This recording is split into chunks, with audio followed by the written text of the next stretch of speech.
रागिनी का सिर पेड़ से टकराने के कारण खून गिर रहा था। रागिनी खुद को बहुत ही बेबस महसूस कर रही थी। तभी राजकुमार शौर्य ने एक बार फिर अपना हाथ ऊपर किया, जिसके उसके हाथ पे एक हवा का गोला नजर आने लगा, जिसे उसने रागिनी की तरफ भेज दिया। वो हवा का गोला सीधे रागिनी से जाकर टकरा गया। उसके टकराते ही रागिनी फिर दूर दूर जा गिरी। इस बार पक्का था कि उसे गहरी चोट आई होगी। राजकुमार शौर्य उसे संभलने का मौका दिया बिना उसे अपनी शक्तियों से खड़ा कर दिया। उसका गला पकड़ते हुए बोला, कौन हो तुम? उसके पकड़ के कारण रागिनी चाह के भी हिल नहीं पा रही थी। शौर्य ने उसका गला और जोर से दबाना शुरू कर दिया। रागिनी अपने हाथों से उसे छुड़ाने की कोशिश कर रही थी, पर उसकी ताकत के सामने जैसे वो पूरी तरह लाचार हो चुकी थी। अब तक रागिनी के चेहरे से नकाब हट चुका था, जिससे उसकी खूबसूरत शक्ल सामने आ गई थी। शौर्य को पूरा भरोसा था कि उसने इस लड़की को आज से पहले कभी नहीं देखा था, क्योंकि इतनी खूबसूरत लड़की को वो एक बार में देख लेता तो भूलना मुश्किल था। क्या अगर उसने आज से पहले कभी इस लड़की को देखा होता तो अवश्य उसे याद होता। इसकी खूबसूरती के अनुसार ये दासी तो हो ही नहीं सकती, तो फिर अवश्य कोई जासूस होगी। असल में सम्राट के अध्ययन कक्ष से लौटने के बाद शौर्य का मूड बिल्कुल भी अच्छा नहीं था, इसलिए वो शराब लेके महल की छत पर बैठकर पी रहा था। तभी उसकी नज़र काले कपड़ों से ढके हुए व्यक्ति पर गई, जो महल से छुपाते हुए निकल रहा था। रागिनी काफ़ी सावधान थी, लेकिन उसे क्या पता था कि आधी रात को कोई बेवड़ा महल की छत पर शराब पी रहा होगा और उसे देख लेगा। खैर, शौर्य का कोई खास फर्क नहीं पड़ता था कि ये लड़की कौन है। उस तो बस अपना गुस्सा निकालने के लिए कोई चाहिए था, और ये लड़की उसके लिए एकदम सही थी। उसे खूबसूरत लड़कियों को तड़पाने में बहुत ही मज़ा आता था। उसने अपने चेहरे पर क्रूर मुस्कान और शर्म की तरह से कहा, खूबसूरत लड़कियों का चेहरा खराब करने में और भी ज़्यादा मज़ा आता। हाँ हाँ, ये कहकर वो पागलों की तरह ज़ोर ज़ोर से हंसने लगा। उसने रागिनी को फिर और ज़्यादा ताकत से दूर ढकेल दिया, जिससे वो काफ़ी दूर जाकर गिरी। रागिनी एक आंखों में एक खूनी मनसा चमक रही थी। उसने खुद को काबू करते हुए कहा, याद रखूंगी, ये बेइज्जती बहुत अच्छे से याद रखूंगी। राजकुमार शौर्य ने उसे गुस्से में खुद से काफ़ी दूर फेंक दिया। जब वो दोबारा उसके पास वहाँ पकड़ने गया तो देखा वहाँ कोई नहीं है। उसने अपने चारों तरफ गौर से देखा, यहाँ तक कि अपनी शक्तियों भी चारों दिशाओं में फैला दी, मगर उसे कोई भी जीवित लड़की का सुराग नहीं मिला। उसे समझने में नहीं आ रहा था कि वो लड़की कहाँ गायब हो गई। उसे ज़मीन निकल गई या आसमान निकल गया। पल भर में एक शक्तिहीन लड़की कैसे गायब हो सकती थी? गुस्से में उसने एक पेड़ पर जोर से मुक्का जड़ दिया। उसके उस मुक्के से विशाल पेड़ तुरंत जमीन पर गिर गया। वही रुआनिका, जो तालाब के पास से उनका इंतजार कर रही थी। जब काफ़ी देर तक रागिनी नहीं आई तो उसे काफ़ी गुस्सा आया। पहले तो उसे लगा था कि वो यहाँ से चली जाए, मगर उसने थोड़ा और इंतजार करने का तय किया। लेकिन तभी उसे दूसरे हिस्से से पक्षियों के उड़ जाने और दूर जाने की आवाज़ सुनाई दी। उससे सुनने की ताकत इसलिए महसूस हो रही थी क्योंकि वहाँ कुछ गड़बड़ था। रात के अंधेरे में जंगल के अंदर ऐसी हलचल के कारण बहुत सारे पंछी वहाँ से उड़कर दूर जाने लगे। उस पूरे जगह से पक्षियों की आवाज़ में कोलाहल मचा हुआ था। रागिनी को जब शौर्य ने खुद से काफ़ी दूर फेंका तो मौका का फ़ायदा उठाते के साथ रागिनी अपनी जादुई अंगूठी में गायब हो गई।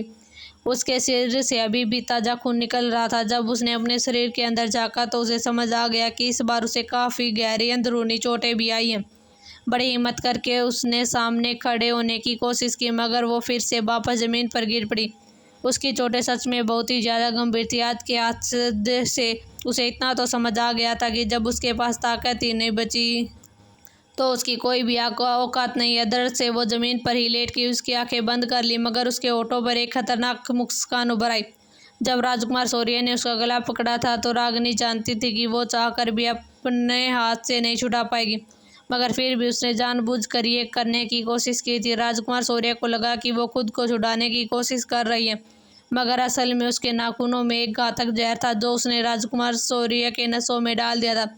राजकुमार शौर्य की शक्ति के अनुसार इस जहर का अभी उस पर कोई असर नहीं होगा। इस जहर पर उसके शरीर पर असर होने में वक्त लगेगा, मगर जब एक बार वो ये जहर अपना असर दिखाना शुरू कर पाएगा तो रागिनी के अलावा इसका और कोई भी इलाज नहीं कर पाएगा। रागिनी ने अपनी आंखें खोली और एक सनकी की तरह बोली, मुझे तड़पाना चाहते थे ना? तुम देखो तुम कैसे तड़पोगे। तुम्हें तड़प तड़प कर मरते हुए देखकर मुझे सुकून मिलेगा। जब तक रुआनिका वहाँ पहुँची, वहाँ से शौर्य ने रागिनी का पकड़ा था तब तक सूर्य वहां से जा चुका था। वहां लगभग सारे पेड़ नष्ट हो चुके थे। आसपास देखते हुए रुआनिका बोली, देखकर तो ऐसा लगता है यहाँ जरूर कुछ न कुछ हुआ। एक पल को तो उसके मन में ख्याल आया, कहीं रागिनी का यहाँ से युद्ध तो नहीं हुआ, मगर फिर खुद ही सोचते हुए बोली, नहीं नहीं, वो यहाँ क्या करने आएगी? वैसे भी मैंने तो उसे दूसरी तरफ बुलाया था। इससे पहले कि रुआनिका कुछ करती, एक रहस्यमयी शक्ति उसे तुरंत वहां से गायब कर देती। ये काम किसी और का ही नहीं बल्कि रागिनी था, जिसे अंगूठी की दुनिया के अंदर से ही रुआनिका की शक्तियों का अंदाजा हो गया था। इसलिए उसने झट से उसे अंदर खींच लिया। एक पल के लिए तो रुआनिका भी दंग रह गई, मगर जैसे उसने आसपास दिन का उजाला और खूबसूरत पेड़ पौधे देखे, वो तुरंत समझ गई कि वो कहाँ है। तभी उसे जमीन पे पड़ी हुई रागिनी नजर आई। उसके चेहरे पर चमक तुरंत गायब हो गई। वो दौड़कर तुरंत उसके पास घुटनों के बल बैठते हुए बोली, ये क्या हुआ तुम्हारी? ये हालत कैसी हुई? रुआनिका उसके सिर और होठों के पास से खून को साफ देख पा रही थी।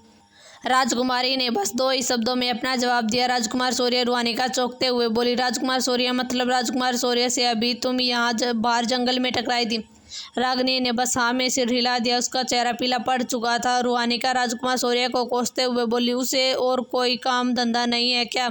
वो सबकी जासूसी करता फिरता है। मुझे तो पूरा भरोसा है, तुम्हें देखकर उसे लगा होगा कि वो मैं हूँ।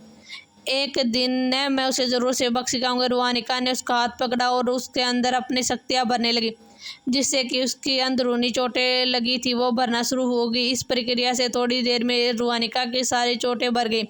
रुआनिका ने एक गहरी लंबी सांस लेते हुए बोली, ओह, हो गया। वो खड़ी होने ही वाली थी, तभी उसे एक बात याद आई। उसने मुड़ के वापस रागिनी के चेहरे को देखा और बोली, एक मिनट, तुम तो बिल्कुल भी बदसूरत नहीं हो। असल में शुरुआत में जब रुआनिका ने उसकी चोटें देखी थी तो उसका ध्यान इस बात पे नहीं गया था, मगर अभी जब वह वापस खड़ी हुई तब अचानक उसके दिमाग में ये बात आई। रागिनी मुस्कुराकर खड़े होते हुए बोली, तुम्हें क्या लगता है? रुआनिका भी खड़े होते हुए बोली, तो तुम अब तक सबको बेवकूफ़ बना रही थी। मगर फिर उसे गौर से देखते हुए बोली, एक मिनट, मुझे ये चेहरा देखा देखा सा लग रहा। रागिनी आगे बढ़ते हुए बोली, मुझे क्या पता, तुम ही जानो। रागिनी के चेहरे पर एक रहस्यमयी मुस्कान थी।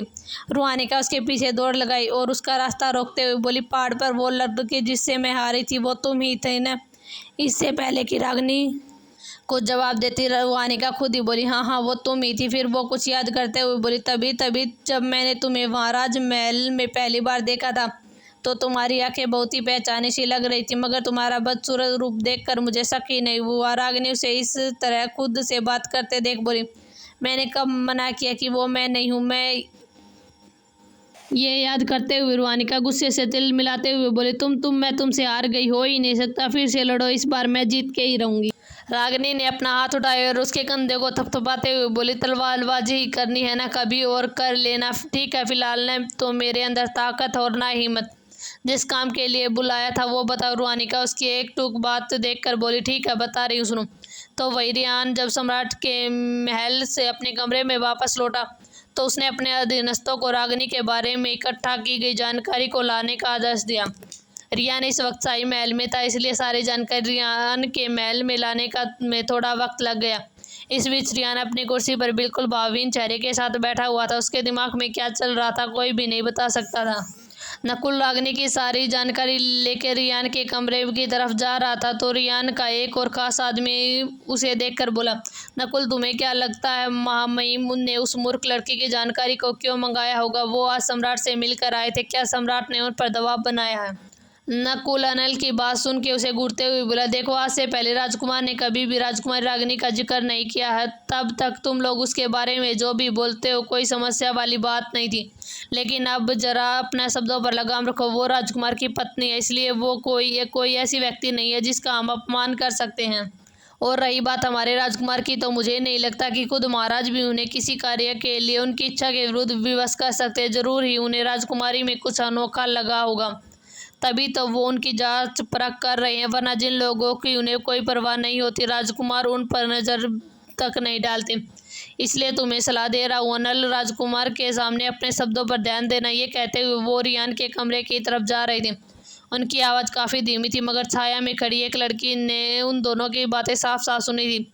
उसने गुस्से में अपनी मुठियाँ बीच ली और बड़बड़ाते हुए बोली, ऐसा क्या है उस बदसूरत लड़की में जो आप उसके बारे में जानने की कोशिश कर रहे हैं? आप मामी, आप सिर्फ मेरे, मैं आपको किसी और का नहीं होने दूंगी, किसी का भी नहीं। मैं उसे मार दूंगी, हाँ, मैं मार दूंगी मैं उसे।